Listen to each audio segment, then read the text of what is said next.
다윈의 위험한 생각. 진화론, 인간 사유의 지형을 뒤흔들다. 여기 다윈의 위험한 아이디어가 있다. 알고리즘적 수준은 영향의 속도를, 독수리의 날개를, 난초의 모양을, 종의 다양성을, 그리고 그것들을 비롯하여 자연세계의 모든 경이로운 것들의 발생을 설명하는 가장 좋은 수준이다. 알고리즘처럼 무마음적이고 기계적인 무언가가 그토록 놀라운 것들을 만들어낼 수 있다는 것을 믿기 어렵지만 말이다. 알고리즘의 산물이 아무리 인상적이라 해도 그 기저의 과정은 언제나 그 어떤 지성적인 감시의 도움 없이도 서로 연쇄되는 일련의, 개별적으로는 무마음적인 단계들의 다름 아닌 것들로 구성되어 있다. 당연히 그들은 자동적이다. 즉, 자동자의 작업이라 할 수 있다. 그들은 서로를 입력값으로 취하거나 맹목적 우연을 입력값으로 취하지, 그 외의 것들은 절대 입력값으로 취하지 않는다. 우연을 입력값으로 하는 알고리즘적 과정들의 연쇄에 불과한 것이 그런 찬란한 것을 정말로 출력할 수 있을까? 그리고 정말 그럴 수 있다면 그 연쇄는 누가 설계했을까? 아무도 하지 않았다. 그 연쇄 자체도 맹목적인 알고리즘적 과정의 산물이다. 다윈의 위험한 아이디어, 무마음적 알고리즘과 자연의 경이로움. 데니얼 데닛은 다윈의 진화론을 강력한 용해력을 지닌 만능산에 비유합니다. 마치 모든 물질을 녹여 없애는 만능산처럼 다윈의 아이디어는 생명의 기원과 다양성에 대한 전통적인 설명을 뿌리부터 뒤흔들고 그 자리에 새로운 세계관을 제시합니다. 신의 섭리나 목적 있는 설계라는 낡은 틀을 벗어나 무마음적이고 자동적인 알고리즘의 연쇄, 즉 자연선택이라는 단순하면서도 강력한 메커니즘이 생명의 경이로움을 빚어냈다는 다윈의 통찰은 실로 혁명적이었습니다. 만능산이란 부식력이 너무 강한 나머지 닿는 물질들은 뭐든지 녹여 먹어치우는 액체다. 문제는 이것이다. 만능산을 어디에 담을 것인가? 만능산은 유리병과 스테인리스 스틸 보관통도 종이 가방처럼 수월하게 녹여버린다. 당신이 우연히 만능산을 약간 만들어내거나 발견했다면 어떤 일이 벌어질까? 결국엔 이 행성 전체가 파괴될까? 나중에 무엇이 남겨질까? 모든 것들이 만능산을 만나 변형되고 나면 세상은 어떻게 보일까? 그런 공상에 잠겨놀던 시절에서 몇 년이 지난 후에 그 어떤 오해의 여지도 없이 만능산과 꼭 닮은 아이디어 다윈의 아이디어를 만나게 될 줄은 그땐 정말 몰랐다. 다윈의 아이디어는 모든 전통적인 개념들을 부식시킬 뿐 아니라 그 먹어치운 자리에 혁명을 겪은 새로운 세계관을 남겨놓는다. 옛날의 주요 지형지물은 여전히 인식 가능하지만 근본적인 방식으로 변형된다. 진화론, 모든 전통적 개념을 녹이는 만능산. 다윈의 진화론은 단순히 생물학의 영역에만 머무르지 않고 우주론, 심리학, 인간 문화, 윤리학, 종교 등 인간의 지식체계 전반에 걸쳐 강력한 영향력을 행사합니다. 마치 만능산이 닿는 모든 것을 변형시키듯 다윈의 아이디어는 우리가 세상을 이해하는 기본적인 틀 자체를 뒤바꿔 놓았습니다. 전통적인 창조론이나 목적론적 세계관은 자연선택이라는 무심한 알고리즘 앞에서 그 기반을 잃고 새로운 과학적 이해의 토대 위에 재건축될 수밖에 없었습니다. 이제 우리는 보르헤스의 주제에 대한 변이를 고려할 준비가 되었다. 나는 그 변이를 멘델의 도서관이라 부를 것이다. 이 도서관에는 가능한 모든 유전체, 즉 DNA 서열이 보관되어 있다. 유전체 묘사들로 구성된 멘델의 도서관을 생각하려면 그것이 이미 바벨의 도서관에 적합한 일부임을 알아야 한다. DNA를 기술하는 표준 코드는 오로지 A, C, G, T, 각각 아데닌, 시토신, 구아닌, 티민, 4글자만으로 이루어져 있다. 현재의 연구에 의하면 인간 유전체는 3 곱하기 사인 10개의 구제곱, 개의 뉴클레오타이드로 이루어져 있다고 추정되고 있다. 말이나 양배추 또는 문어의 유전체도 우리의 것과 똑같은 글자 A, C, G, T로 기술되며 길이도 그다지 더 많이 길지 않을 것이다. 그러므로 우리는 임의로 이렇게 가정할 수 있다. 멘델의 도서관은 3,000권 분량의 모든 책들에 기술된 모든 DNA 문자열로 구성되어 있으며 그 책들은 전적으로 그 4글자로만 이루어져 있다고. 이는 그 어떤 진지한 이론적 목적과도 부합하는 가능한 유전체들을 충분히 포착할 것이다. 멘델의 도서관, 가능한 모든 유전체의 보고.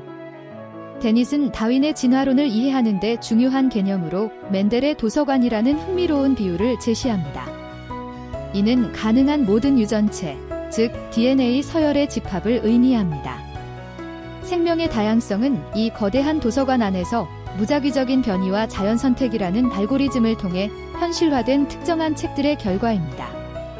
놀랍게도 생명의 복잡성을 담고 있는 DNA의 기본 구성 요소는 단 4개의 글자로 이루어져 있으며, 이는 무심한 알고리즘이 얼마나 놀라운 다양성을 창출할 수 있는지를 보여주는 강력한 증거입니다.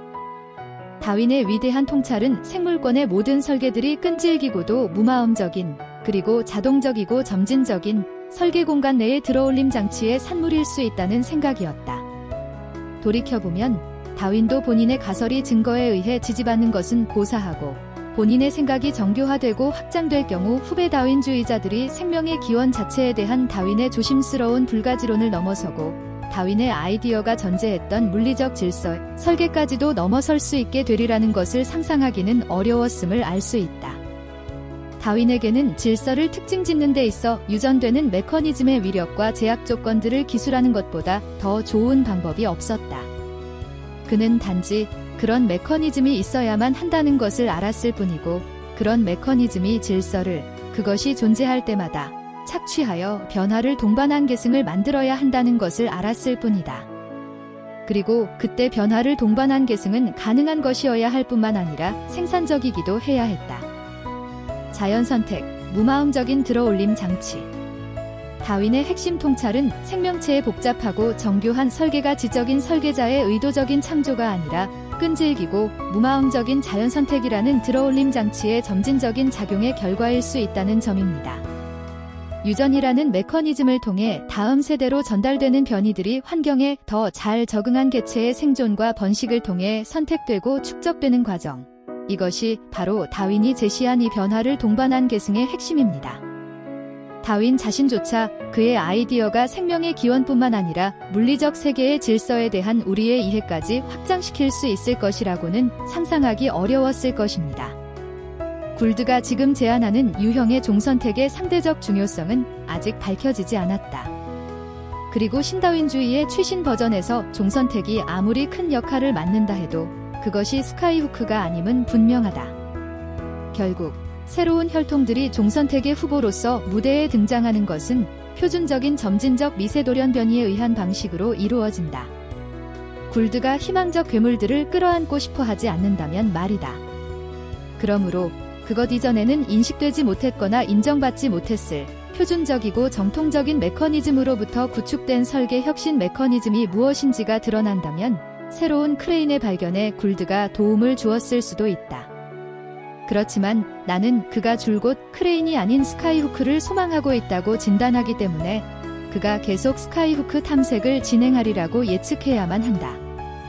너무 특별한 나머지 신다윈주의가 다룰 수 없는 종분화에 대한 그런 뭔가 다른 것이 있을 수 있을까? 진화론 내부의 논쟁, 점진론과 단속 평형설. 데닛은 진화론 내부의 논쟁, 특히 스티븐 제이 굴드의 단속 평형설과 종선택의 중요성에 대한 논의를 소개하며 다윈주의가 끊임없이 자기 수정과 발전을 거듭하는 역동적인 이론임을 보여줍니다. 굴드는 진화가 점진적인 과정일 뿐만 아니라 긴 정체기 이후 짧은 기간에 급격한 변화가 일어나는 단속적인 패턴을 보인다고 주장했습니다. 하지만 데닛은 이러한 굴드의 주장이 다윈주의의 기본적인 틀을 벗어나는 스카이후크가 아니라 점진적인 변화의 또 다른 측면을 강조하는 크레인의 일종으로 해석될 수 있다고 주장합니다. 우리 인간의 뇌는, 그리고 오직 인간의 뇌만이 습관과 방법, 그리고 마음도구들과 정보로 무장되어 왔다. 그리고 그것들은 우리 자신의 뇌의 조상은 아닌 수백만 개의 다른 뇌에서 추출된 것이다. 과학에서의 생산과 시험을 계획적이고 선견지명 있게 사용함으로써 이런 일들이 증폭되고 그 결과 우리의 마음은 가장 가까운 친척 동물들의 마음과도 다른 평면 위로 올려진다. 종에 특화된 이 발전 과정은 매우 신속하고 강력해져서 단 한 세대에서의 설계 개선이 수백만 년에 걸친 자연 선택에 의한 진화 R&D의 수고를 보잘것없어 보이게 만들 수 있다. 우리 뇌를 침팬지의 뇌 또는 돌고래의 뇌나 기타 비인간 동물의 뇌와 해부학적으로 비교하는 것은 거의 요점을 비껴가는 행동인데, 왜냐하면 사실상 우리의 뇌들은 다른 모든 것들을 초라해 보이게 만드는 하나의 인지체계 안에 함께 결합되어 있기 때문이다. 그것들은 다른 동물의 뇌에는 침범하지 않고 우리 뇌에만 침범한 혁신과 결합되어 있으니 그 혁신은 바로 언어다. 나는 우리의 모든 뇌가 언어에 의해 거대한 마음으로 직조되어 초국가적인 생각을 하게 된다는 어리석은 주장을 하는 것이 아니다. 각각의 개별적 인간 뇌가 의사소통을 통해 연결된 덕분에 그 개별 뇌가 다른 뇌들이 해온 인지적 노동의 수혜자가 되어 유례없는 능력들을 부여받고 있다고 주장하는 것이다. 인간 정신의 특별함, 언어와 문화적 진화의 힘. 그렇다면 다윈의 만능사는 인간 정신의 특별함까지 녹여버리는 것일까요? 데니슨 인간의 뇌, 특히 언어라는 독특한 도구를 통해 축적된 지식과 문화가 수백만 년에 걸친 자연 선택의 진화를 압도하는 강력한 힘을 지니게 되었다고 주장합니다. 인간의 뇌는 단순히 생물학적 진화의 산물을 넘어 문화적 진화라는 빠르고 강력한 크레인을 통해 이전 세대의 지혜와 지식을 축적하고 활용함으로써 유례없는 인지적 능력을 획득했습니다. 언어는 개별적인 뇌들을 연결하여 거대한 하나의 인지 시스템처럼 작동하게 만들고 인간을 다른 동물들과 구별짓는 핵심적인 혁신입니다. 다윈주의의 진리에 따르면 당신과 나는 대자연이 만든 인공물이다. 하지만 그렇다 하더라도 우리의 지향성은 진짜인데, 이는 저 높은 곳에서 갑자기 떨어진 선물이 아니라 수백만 년에 걸친 무마음적이고 알고리즘적인 R&D의 결과이기 때문이다. 제리 포더는 인간이 대자연의 인공물이라는 우리의 발상이 터무니없다며 농담을 할지도 모르겠지만 그의 웃음은 공허하게 들린다. 우리의 발상에 대한 유일한 대안적 관점은 하나 또는 그 이상의 스카이후크를 배치하는 것이다. 이 결론의 충격은 당신으로 하여금 촘스키나 설의 시도, 즉 꿰뚫을 수 없는 미스터리 뒤로 마음을 감추려는 허망한 시도에, 또는 필요한 것은 자연선택 더 고차적 형태의 설계를 가능케 하는 알고리즘적인 일련의 크레인들 뿐이라는 함의에서 도망치려는 불드의 허망한 시도에 더 공감하도록 만들기에 충분할 것이다. 인간의 지향성, 무마음적 진화의 놀라운 결과. 결국 인간의 의식과 지향성조차도 수백만 년에 걸친 무마음적인 자연선택의 결과입니다. 데니슨 인간 정신의 특별함을 신비주의적인 스카이후크로 설명하려는 시도들을 비판하며 인간의 마음 역시 다윈주의적인 틀 안에서 이해될 수 있다고 주장합니다. 언어와 문화를 통해 축적된 지식은 자연선택이라는 기본적인 알고리즘 위에 건설된 강력한 크레인이며, 이것이 인간을 다른 종들과 구별짓는 핵심적인 요소입니다. 이 책은 다윈주의적 사고에 대한 입문서이고, 따라서 다윈의 아이디어의 전체적 형태에 대한 더 나은 이해를 제공하기 위해 세부 사항들을 계속해서 희생시킬 수밖에 없었다. 그러나 미스 반데어 로에가 말했듯이 신은 디테일에 있다. 나는 당신 안의 열정에 불을 붙이길 희망하지만 그와 함께 조심할 것도 강력히 권고한다. 나는 나 자신의 당혹스러운 경험을 통해 알게 되었다. 자세히 들여다보면 증발해버리고 많은, 그러나 놀랍도록 설득력 있는 다윈주의적 설명을 지어내는 것이 얼마나 쉬운지를. 다윈의 위험한 아이디어의 진정으로 위험한 측면은 그것에 유혹적인 힘이 있다는 것이다. 근본적 아이디어들의 이류 버전들은 계속 우리를 괴롭히고 있으므로 우리는 진행 과정에서 서로를 수정하며 계속 엄중하게 감시해야 한다. 실수를 피하는 유일한 방법은 이미 저지른 실수로부터 배우는 것이다. 다윈주의적 사고의 유혹과 주의의 필요성.